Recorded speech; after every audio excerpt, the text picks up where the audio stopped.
Venture Hacks is a great resource. Like I said, um, YEC is a great resource. There's a lot of great stuff. Go to theyec.org.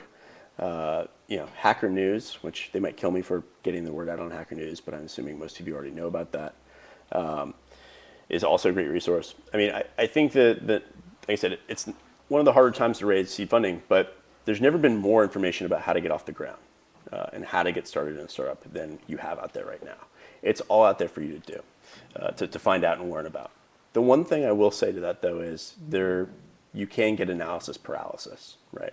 Some of the best people that I've had the pleasure of kind of seeing operate from afar didn't spend tons of time reading every single Venture Hacks article and reading every blog post and following every, going to every event and seeing every talk. They kind of just had this uncanny self-confidence and just kind of randomly, blindly rushed into a lot of things and just trusted their own ability to solve problems on their own.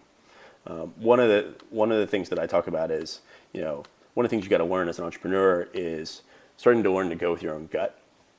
And part of learning to go with your own gut is knowing that no one else is going to answer the hard questions for you, right? And so you're just as qualified to answer that hard sales process question, or hard marketing question as anyone else. You can find experts and people that come in, and if you want to, that's great. But at the end of the day, you have to have some stake as a founder in almost every answer, and every question, every answer that happens at your company. So I think you got to develop your gut. You got to develop your own self-confidence that whatever comes up, I can answer it. I can look up stuff online, but I don't have to read 5 books to be able to just make a call on something. So that's kind of my biggest, one of my biggest takeaways from doing User Voice is that right there. And the second biggest takeaway is don't get too wrapped up in getting funded. It's easy for me to say now, and I look back, and it was like I remember pre-funding, it was everything I thought about was getting funded, which is why I say getting funded is a lot like losing your virginity. Everyone is obsessed with who's getting funded and by whom, and everyone wonders when their turn will come.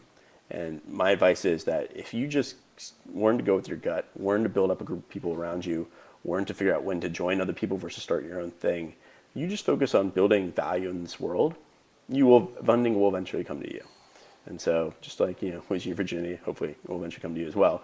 Don't focus too much on that point, because what's kind of depressing is once you get funded, you realize that it really was just an enabler, right? It was like this little piece of, it's like if you're playing a video game, it's like one of those mini games, right? It's the mini game you play, but then you have to go back to the real game. So don't get too obsessed I need to become great at fundraising. Become great at building value in the world.